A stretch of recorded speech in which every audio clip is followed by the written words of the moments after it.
itu perang paradigma, dan akhirnya muncullah seperti cerita-cerita tentang Sabdo Palon dan Syekh Subagir. Itu karena apa?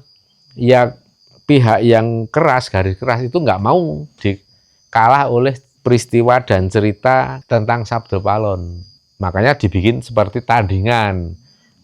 Sebenarnya nggak kalah, tapi ini sama kuat gitu kan. Syekh Subagir bisa negosiasi dengan Sabdo Palon. Ada menangnya, ada kalahnya. Syekh Subagir kalahnya dalam perjanjian. Perjanjiannya nanti kalau umat sudah tidak menepati janji, janjinya berisi janji akan menghormati kearifan lokal, akan menghormati orang Jawa pribumi. Kalau sudah nggak menghormati lagi, ya nanti akan ditagih oleh Sabdo Palon. Jadi Sabdo Palon ngalah karena ini sama kuat pertandingannya, jadi harus ada bargaining yang sama-sama kuat, titik tengah. Nah, Sabdo Palon sendiri tidak mampu mengalahkan Subagir, makanya harus menerima Subagir untuk menyebarkan, untuk syiar di tanah Jawa, untuk nancepkan paku. Dan Subagir di situ dikesankan lebih sakti, karena apa? Mampu menancapkan paku bumi, supaya Jawa tidak terguncang di Gunung Tidar. Ini semua dongeng. Itu saya ke sana enggak ada apa-apanya kok. Ya seperti inilah. Kalau kita nggak berani berpikir kritis, ya 100 tahun ke depan kita akan menjadi bangsa yang tidak mengenal jati diri. Makanya akibatnya apa? Ya paradigma yang terbentuk itu paradigma yang sangat terbatas. Pola pikir mindset menjadi sangat terbatas dan kemudian mendefinisikan kodrat juga sangat sempit. Kalau orang sudah punya paradigma tentang kodrat yang begitu sempit, akibatnya apa? Usahanya ya akan membatasi diri, hanya bermain di dalam kurungan batas kodrat yang sempit itu tadi. Jadi alangkah luar biasanya sebuah cerita yang dikemas punya muatan politik diarahkan ke propaganda tertentu, itu akan merubah mindset, membangun paradigma yang seperti diinginkan oleh penjajah. Supaya apa? Ya kita tetap menjadi bangsa yang kerdil. Nah, maka di sini sebenarnya kalau ini benturan langsung dengan orang Jawa yang masih Jawa 100%, itu pasti keras. Orang Jawa kalau sudah hilang kesabarannya, ini bisa habis dalam waktu sehari loh. Nek wong Jawa ngamuk ini bisa dienteknya dalam waktu sehari. Walaupun kerasnya kayak gitu, ya. Tapi karena ada bempernya, jadi ada yang membentengi, melawan, tapi dengan cara yang lebih lunak. Jadi benturan keras itu tidak terjadi. Mas Anang tahu siapa yang menjadi bemper benteng yang lebih lunak itu? Maka ketika tamu, ibaratnya kita katakan yang pendatang itu tadi, tamu, kok sudah berani mengambil alih si tuan rumah, tamu sik mbagekake sing duwe omah, itu kan berarti tamu tapi mengambil alih, mengkudeta si pemilik rumah. Si pemilik rumah dijadikan gedibale, bature, si tamu tadi menjadi juragane atau pemilik rumah. Yang terjadi kan seperti itu. Para pendatang tadi yang diusung Belanda masuk ke Indonesia sekarang berlagak menjadi tuan rumah. Ya kan? Kita orang Jawa seperti gedibal, suruh minum ludahnya, suruh minum itu karena penuh berkah, bisa menyelamatkan dari api neraka dan lain-lain. Itu kan pembodohan yang sangat mengerikan. Masa ludah manusia kayak gitu, aduh, gimana kayak gitu? Nalar akal sehatnya di mana? Laksanakan nilai-nilai yang lebih dalam, lebih tinggi ya. Jadi torekotnya, hakikatnya masuk. Makanya bisa banget memahami spiritual Jawa, karena nanti ketika masuk ke esensi atau hakikat, nanti akan ketemu dengan spiritual Jawa. Saat sedang latihan spiritual Jawa aja levelnya udah di dalam esensi atau hakikatnya itu. Wis kudu ngolah rasa. Padahal kalau dari segi agama kan ngolah rasa, ngolah hati itu kan harus melalui torekot. Itu keras, ngupas tempurung. Tapi orang Jawa level elementernya sudah harus mengupas tempurung, bukan sembah rogo lagi.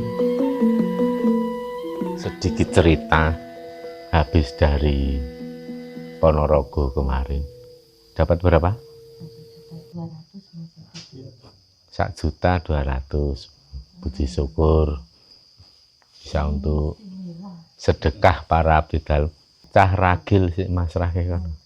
Nah menika nderek tondo tresno kagem para abdi dalem.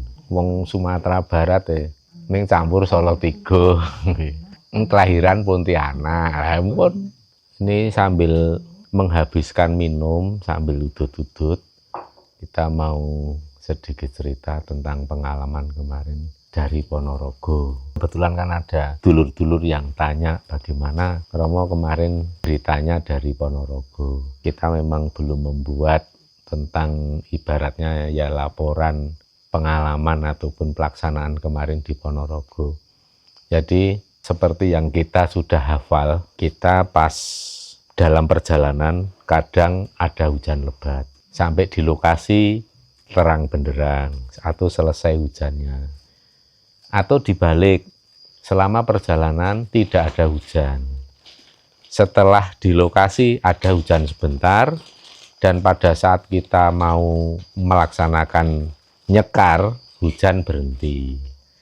Ada juga yang seperti kemarin, tidak ada hujan, setelah selesai nyekar sampai kita selesai menaburkan bunga ke seluruh makam, mulai terjadi gerimis dan hujan ringan. Artinya semua itu sesuai dan sejalan dengan rencana kita. Saat kita mau melaksanakan nyekar, ya dilalah pas cuacanya mendukung. Tidak terus pas kita mau nyekar malah hujan nggak berhenti-berhenti, deres banget, jadi repot kan. Jadi harus bawa payung atau mantel itu. Tidak terjadi. Jadi semua berjalan dengan lancar. Itu menjadi pertanda bahwa para leluhur alam semesta itu mendukung kita semua, ngayomi kita semua. Gusti ingkang ngakarya jagat paring ijabah atau memberikan kerelaannya atau keridhoannya. Itu ibarat kata seperti itu. Ini hujan, jadi pas begitu selesai langsung turun hujan.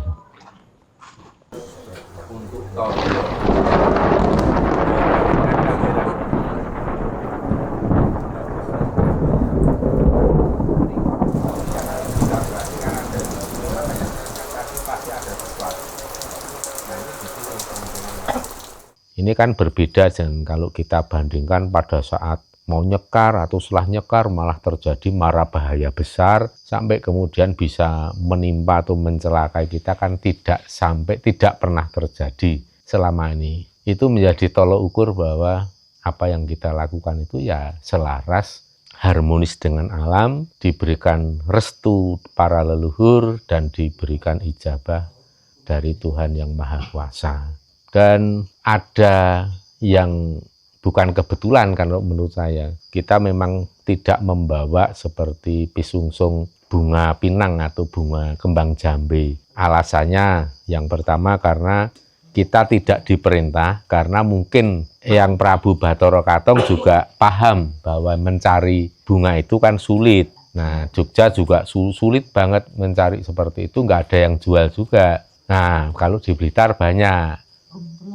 Nah, kemarin kalau seperti biasa yang Prabu Bathara Katong perintahnya hanya diminta untuk membawa bunga melati saja, karena memang beliau itu yang dikersake atau yang dikendaki cukup bunga melati saja. Nah, kebetulan pas di pengumuman itu kan ini kita sampaikan memang tidak membawa bunga pinang.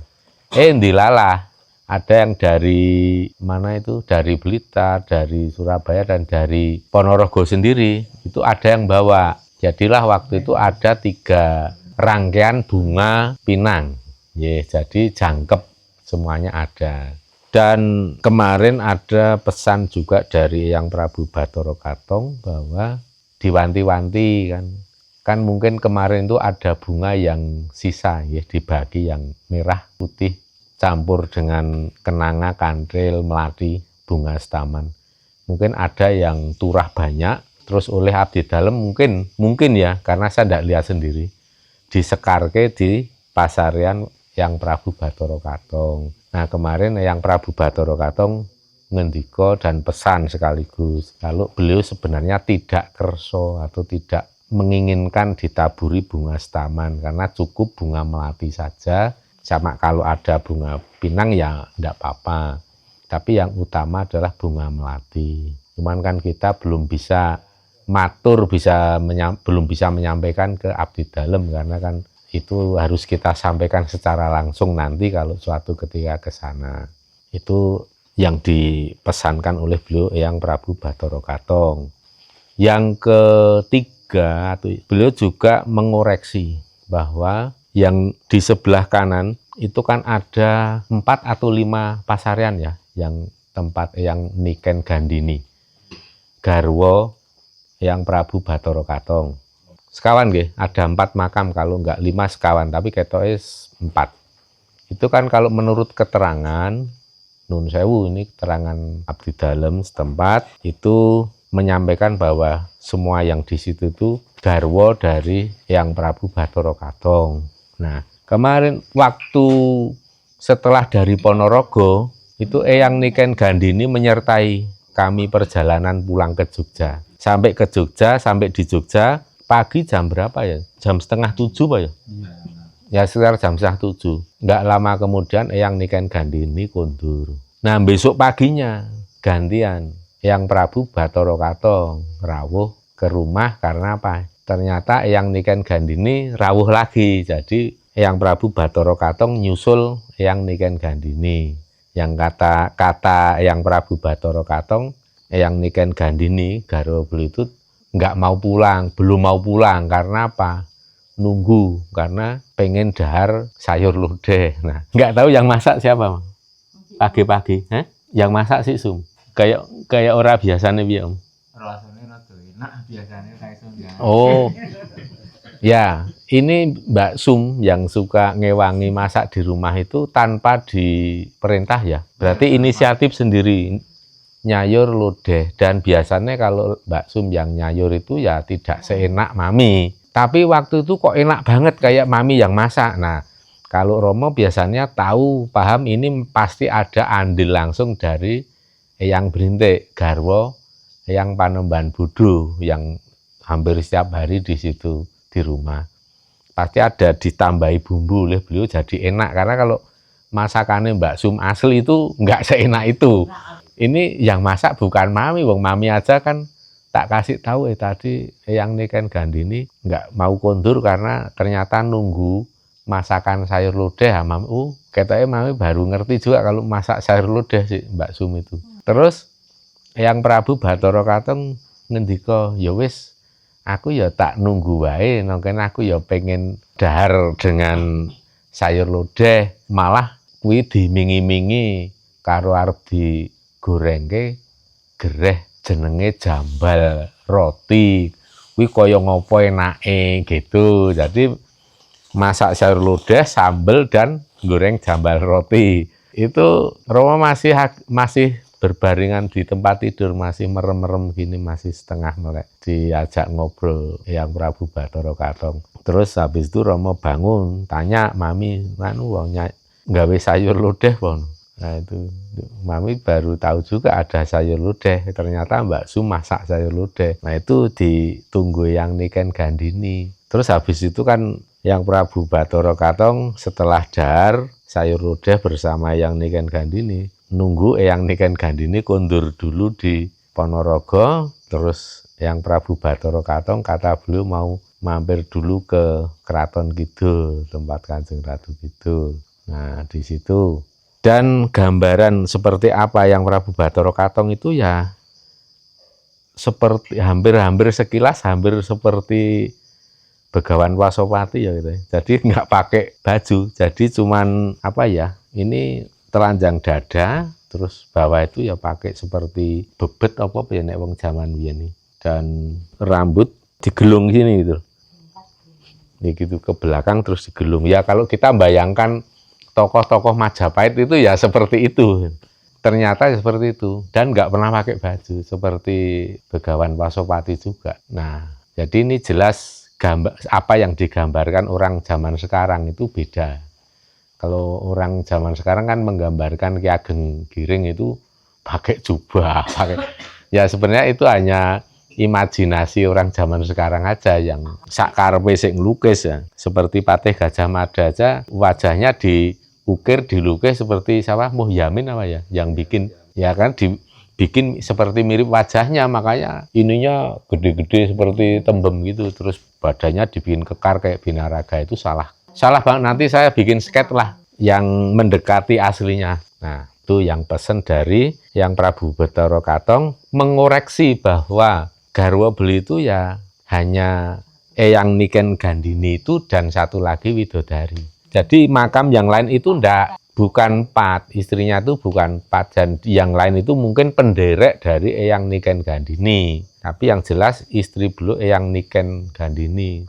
Nah, terus ketika saya tanya, Eyang Niken Gandhini menika putra sinten gitu. Karena kan kalau dalam catatan itu putra Ki Ageng Kutu atau siapa yang putra ini apa yang dari putra daerah Ponorogo kan gitu. Yang dikabarkan di situ perang sama Prabu Bathara Katong yang berusaha menyebarkan Islam kan gitu. Tapi ternyata itu ya tidak ada di versi leluhur yang kisah seperti itu. Kan di situ diceritakan kalau dalam buku cerita yang tidak ada landasan sejarah historis maupun antropologis, arkeologis, itu kan diceritakan bahwa Ki Ageng Kutu itu kan putra daerah di situ yang waktu itu masih Ponorogo, namanya masih Bumi Wengker kan. Nah, itu terus diislamkan oleh Raden Patah dengan cara mengirim anaknya yang bernama Bathara Katong dan disertai dengan satu orang santrinya yang kemudian dinamakan Ki Ageng Mirah. Ki Ageng Mirah kan ada itu di samping. Nah, setelah saya cross check kan langsung tanya kepada Yang Prabu Bathara Katong, menapa leres cerita menika? Saya dalam hati sebenarnya pasti salah itu. Ternyata memang beliau jawab, memberikan penjelasan singkat, padat tapi jelas itu. Oh, orang ngono nggih. Jadi aku iki ya putrane Bri Kertabumi, putra Prabu Brawijaya V. Malah kepetung nek sepuhe iku ya hampir sama dengan Raden Patah. Nek rak beda ibu. Nek wong ibuku ki ya wong biyungku ki wong Jawa tulen, wong Jawa tenanan asli gitu. Dan aku dudu putrane Raden Patah. Malah pernah membantu saudara kandungnya juga yang beda ibu, yaitu Sri Makurung Prabu Handoyo-Ningrat atau Ki Ageng Pengging Sepuh ketika dikeroyok oleh pasukan Demak dan pasukan Jimbun. Itu kan nafas terakhir kerajaan Majapahit ya Sri Makurung Prabu Handoyo-Ningrat. Nah, itu sempat memberikan bantuan untuk bertahan kepada pasukan Sri Makurung Prabu Handoyo-Ningrat sebagai sama-sama putra Brawijaya V yang ingin dihabiskan sejarah Majapahit sampai di situ oleh misinya Raden Matah. Nah, di sini kan jelas ada sejarah yang berbeloknya terlalu jauh. Malah kalau saya baca di internet itu Prabu Bathara Katong itu malah posisinya cucunya Raden Patah. Itu nasibnya seperti Eyang Panembahan Bodo yang ada di Pajangan Bantul. Yang Panembahan Bodo itu jelas putra Prabu Brawijaya V atau Bri Kertabumi, tapi di situ menjadi posisinya itu di bawahnya Raden Patah, Raden siapa ya itu namanya? Kusen apa sih?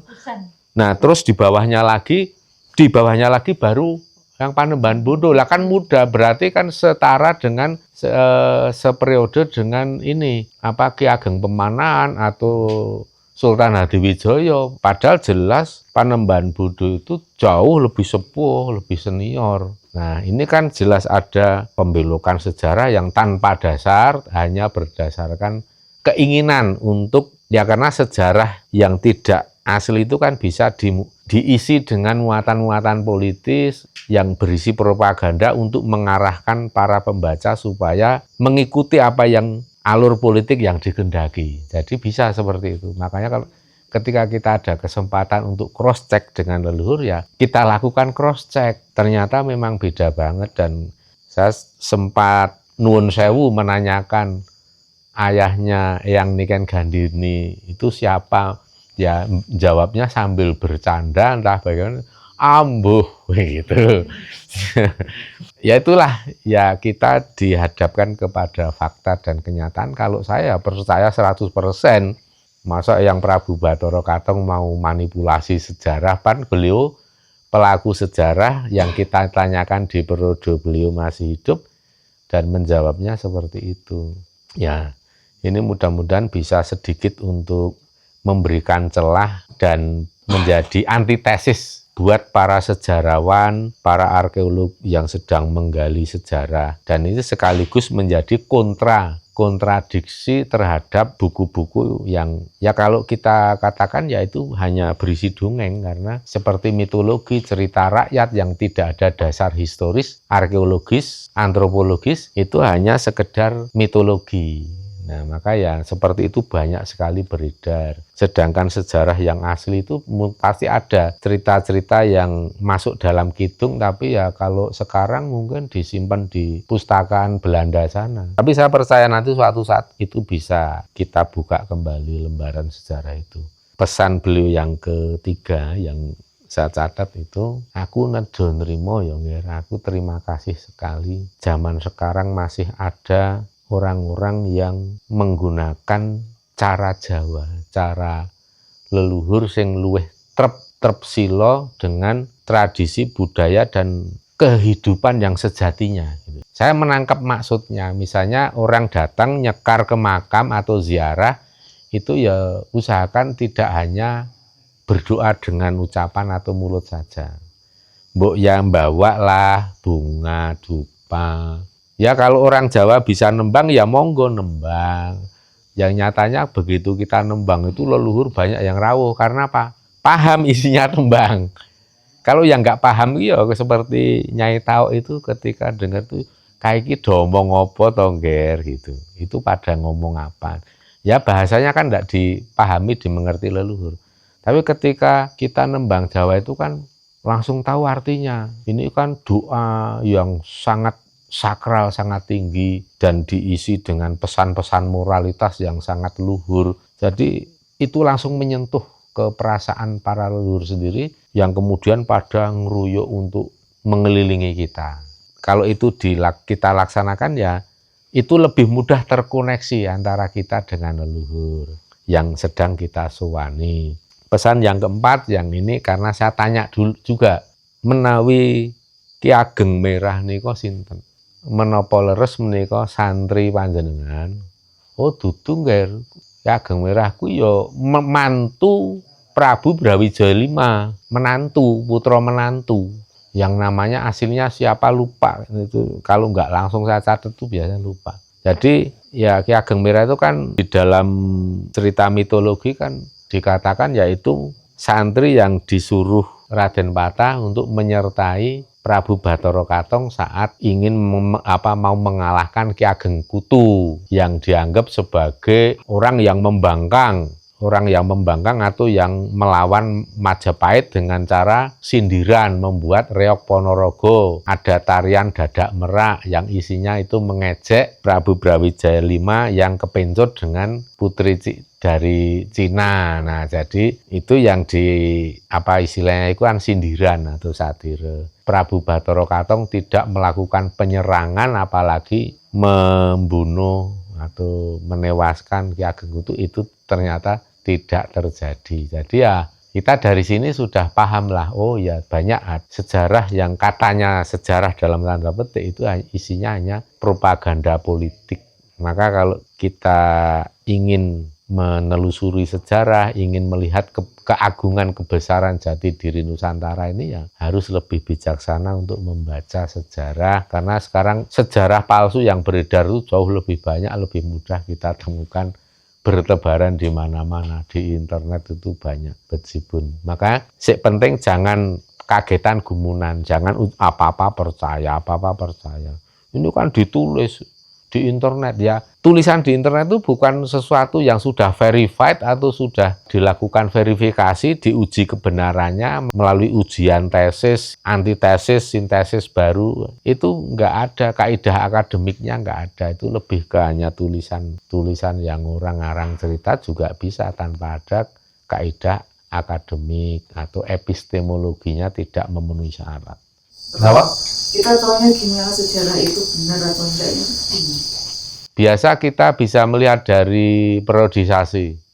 Misalnya gini, kalau di dalam Wikipedia kan ditulis Sunan Kalijogo itu antara tahun 1450, tapi terus dipanjangkan usianya sampai sekitar 140 tahun lebih karena ditulis wafatnya tahun 1579 tuh berapa, pokoknya hampir 140 tahun. Nah di situ sumber sejarahnya nggak ada. Kan harusnya referensi berdasarkan apa? Oh itu berdasarkan serat yang misalnya Negara Kertagama itu kan lebih akurat dibanding Sutasoma, misalnya kan gitu. Atau melalui prasasti atau melalui tulisan yang ada di batu nisan. Ini nggak ada sama sekali. Dan nanti sejarah selanjutnya mengatakan Kanjeng Sultan Agung yang memerintah tahun 1660-an sampai 80-an itu murid Sunan Kalijogo. Itu sudah terjadi historical anachronism atau terjadi pertentangan sejarah antara periodisasi tokoh itu hidup dengan cerita yang terjadi, sudah simpang siur, nggak matching tahunnya. Satu contoh lagi misalnya, ono kidung rumeksa ing wengi tega hayu luputa ing lara. Oh, ini apa Kidung Purwojati yang ngarang Sunan Kalijogo lagi. Sekarang ya, kalau Sunan Kalijogo hidupnya katakanlah benar tahun 1450, harusnya pakai bahasa apa? Pakai bahasa Sanskerta, hurufnya apa? Palawa. Gitu. Tapi ini jelas yang dalam Kidung Purwojati itu kan bahasa Jawa, bukan kuno, tapi bahasa Jawa yang baku zaman sekarang, tahun 1850 sampai sekarang. Ini juga ada historical anachronism. Jadi kalau ada kita kritik, wah itu Kidung Purwojati bukan karya, bukan karangan Sunan Kalijogo. Wah kita udah dimaki-maki, dibully, dimarah.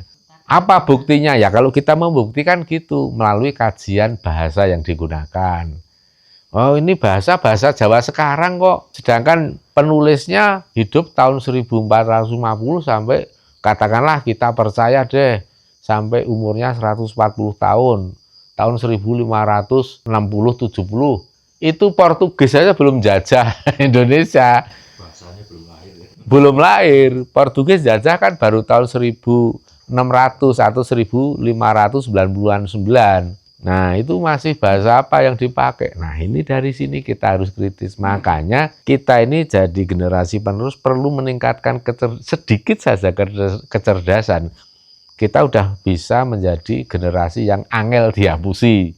Akhirnya apa? Kalau angel dihapusi ya kita penasaran lah. Terus jati diri kita itu apa? Seperti apa? Nah, nanti pasti akan menggali. Seperti wayang, wayang itu juga bikinan Sunan Kalijogo lagi. Padahal sejak Ratu Sima tahun 400 sampai 600 Masehi itu sudah ada jejak gambar atau lukisan wayang.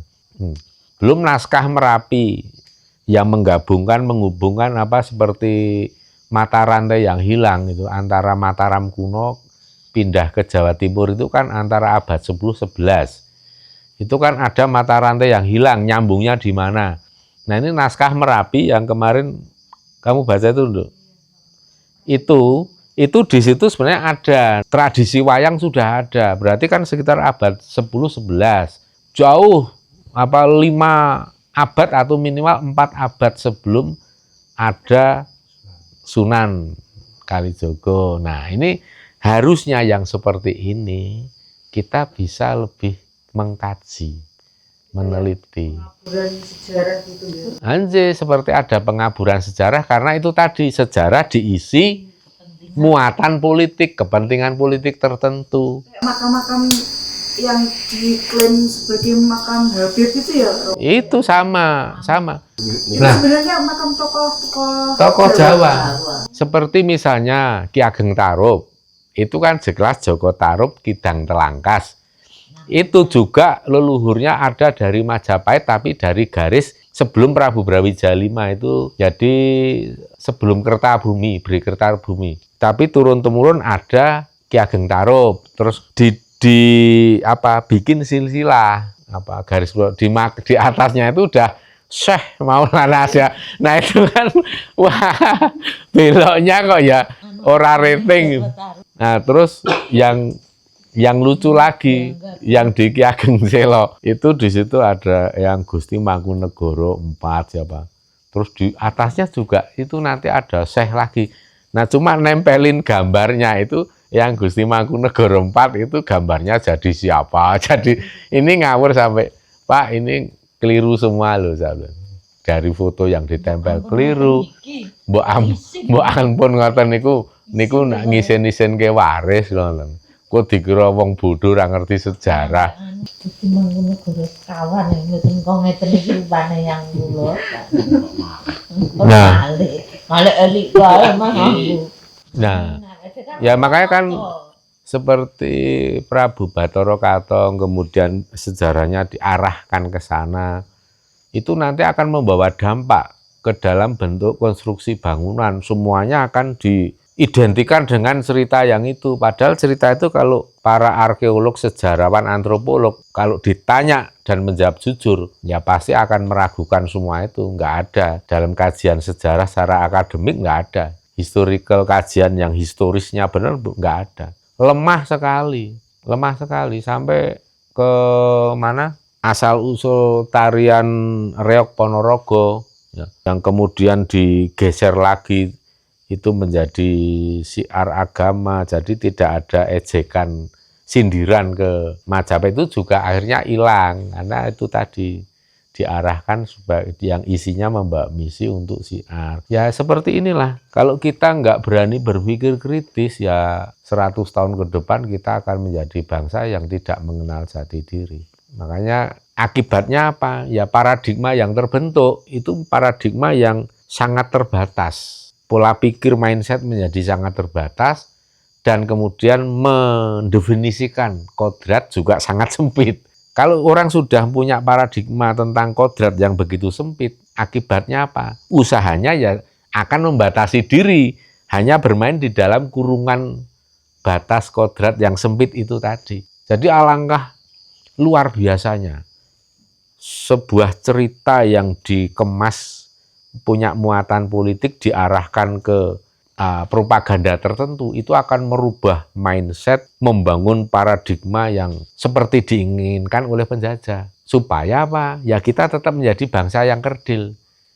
Orang yang paling memungkinkan melakukan seperti ini siapa? Ya penjajah. Penjajah kita dalam sejarah siapa saja yang paling intens? Belanda. Belanda apakah melakukan seperti ini langsung? Ya enggak, ilmunya kurang. Ilmu tentang propaganda melalui agama kurang.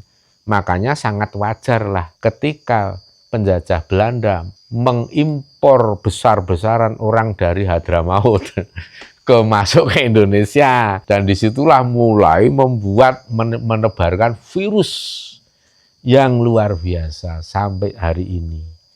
Masih berlangsung pemalsuan makam dan pemalsuan keturunan leluhur ya. Makanya selalu di situ dituliskan ada Syekh Habib terus nanti ada diselipkan Alwi ya, karena itu memang Alwi Alawi gemau sampai di jahitan layar di Anggana, sampai di sana aja masih dibegitukan. Kalau itu kalau Syekh Subakir sama Sabtu Palon itu gimana Pak sebenarnya? Nah kita bicara tentang Syekh Subakir dan yang Sabtu Palon itu sebenarnya itu tandingan. Jadi dulu itu terjadi perang sastra, Mas. Sastra. Iya, perang sastra itu isinya apa? Perang paradigma. Paradigma siapa? Ya antar kalau sekarang Wahabisme dengan Syafi'i dan lain-lain lah istilahnya. Tapi ada juga dengan Abangan, ada lagi dengan pihak yang memang masih murni orang Jawa. Di situ terjadi dialektika sampai kemudian bisa dikatakan ya perang paradigma. Nah, paradigma yang garis keras tercantum dalam cerita Sunan Bonang, terus Sunan Giri sampai Raden Matah itu dari garis yang keras. garis yang lebih egaliter, yang lebih humanis akan masuk melalui Syekh Siti Jenar. Terus kemudian yang makin ke sini ada berupaya untuk mencari titik tengah dari dialektika atau perdebatan yang sengit tadi, dicari titik tengah. Tapi titik tengah itu pun akhirnya mengalahkan lokal wisdom atau kearifan lokal Jawa. Titik tengah itu dibangunlah tokoh Sunan Kalijogo. Nah, sedangkan untuk yang Syekh Siti Jenar itu sebenarnya kan ini kelompok yang lebih ke esensi, lebih ke hakikat, atau bisa dikatakan lebih ke ma'rifatnya yang diambil. Masuklah ajaran Syekh Siti Jenar. Jadi seperti itu perang paradigma. Dan akhirnya muncullah seperti cerita-cerita tentang Sabdo Palon dan Syekh Subagir. Itu karena apa? Ya pihak yang keras, garis keras itu nggak mau dikalah oleh peristiwa dan cerita tentang Sabdo Palon. Makanya dibikin seperti tandingan. Sebenarnya nggak kalah, tapi ini sama kuat gitu kan. Syekh Subagir bisa negosiasi dengan Sabdo Palon. Ada menangnya, ada kalahnya. Syekh Subagir. Kalahnya dalam perjanjian. Perjanjiannya nanti kalau umat sudah tidak menepati janji, janjinya berisi, janji akan menghormati kearifan lokal, akan menghormati orang Jawa pribumi. Kalau sudah nggak menghormati lagi, ya nanti akan ditagih oleh Sabdo Palon. Jadi Sabdo Palon ngalah, karena ini sama kuat pertandingannya, jadi harus ada bargaining yang sama-sama kuat, titik tengah. Nah, Sabdo Palon sendiri tidak mampu mengalahkan Subagir. Makanya harus menerima Subagir untuk menyebarkan, untuk syiar di tanah Jawa, untuk nancepkan paku. Dan Subagir di situ dikesankan lebih sakti. Karena apa? Mampu menancapkan paku bumi, supaya Jawa tidak terguncang di Gunung Tidar.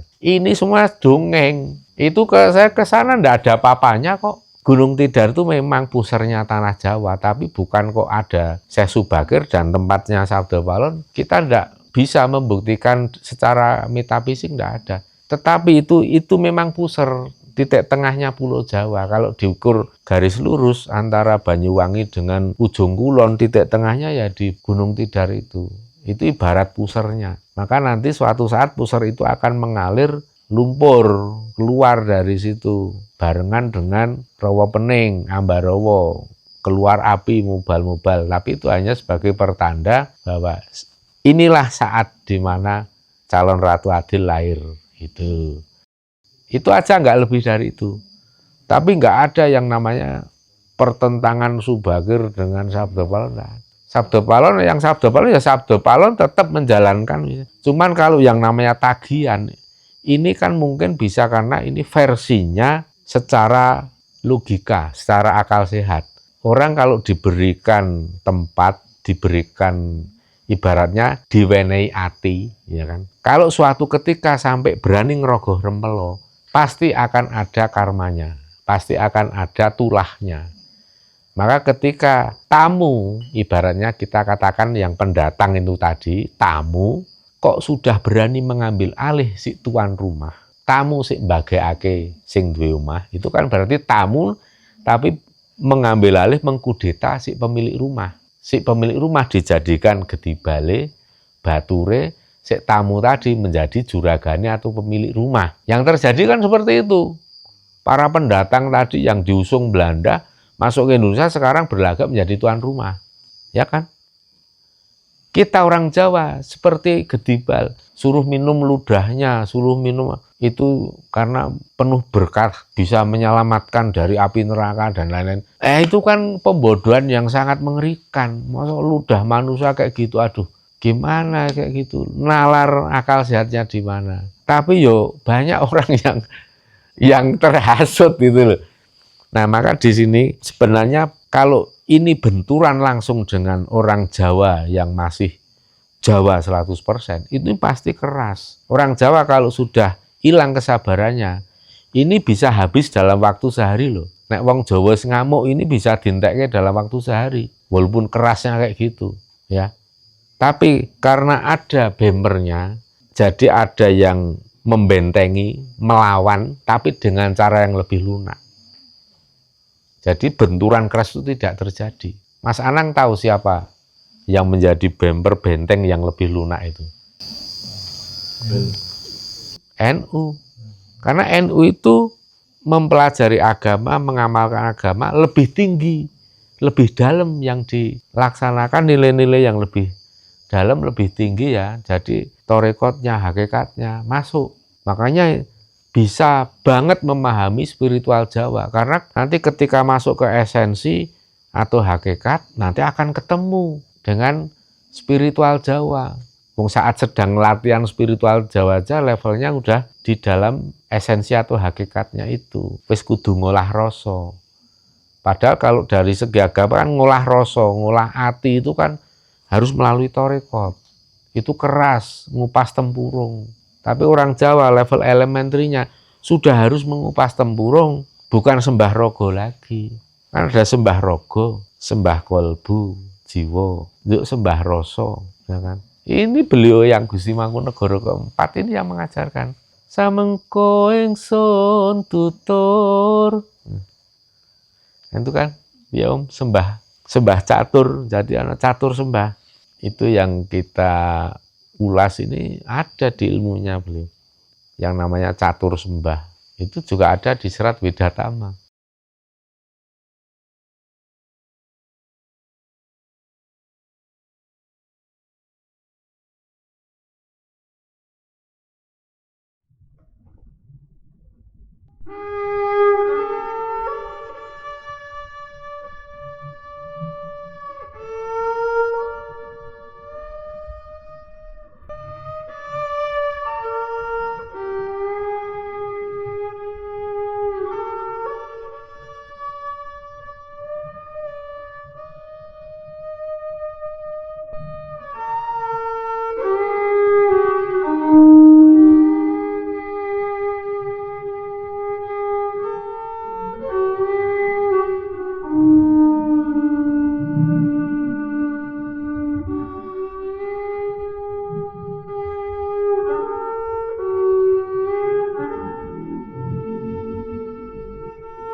Sembah rogo, sucine saka banyu.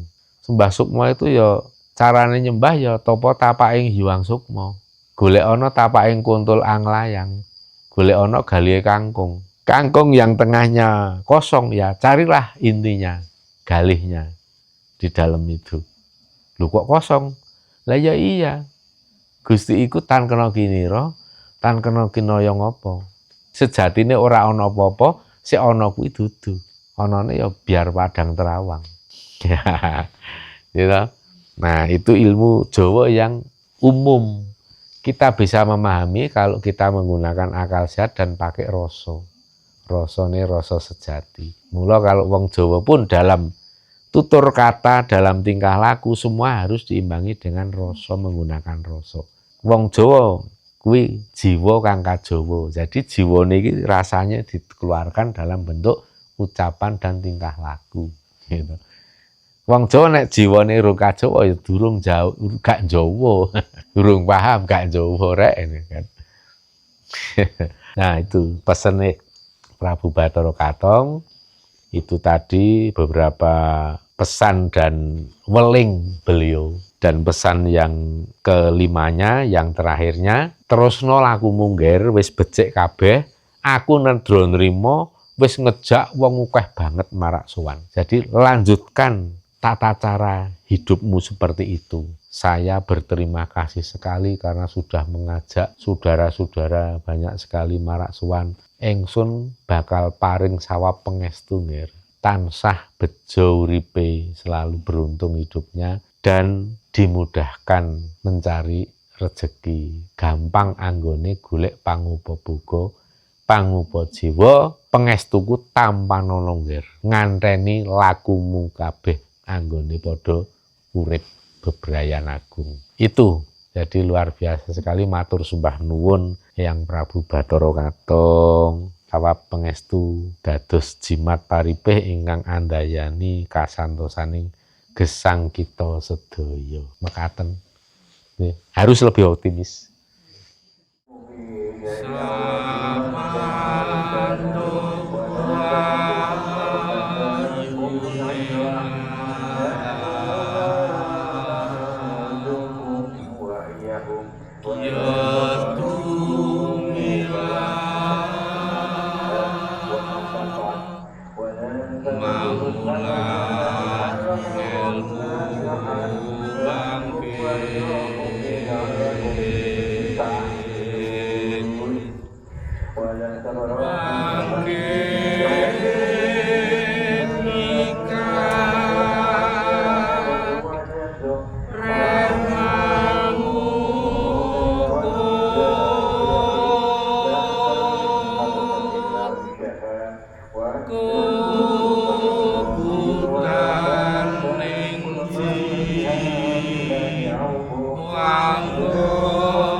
Sus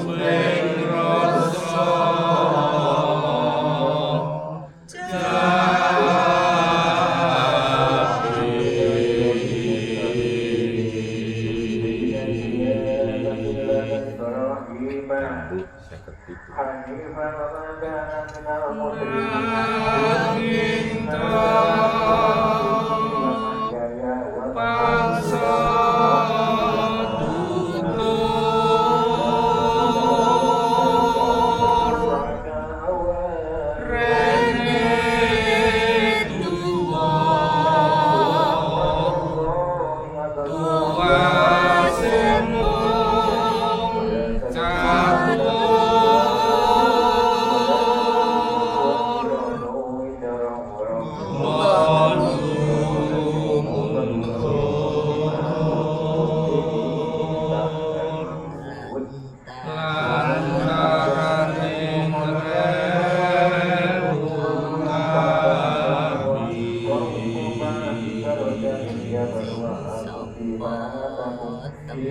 Sing sapa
matur suwun ya ngawit pangestu sedaya kegiatan anggen kula sedaya nerasaken lampah gesang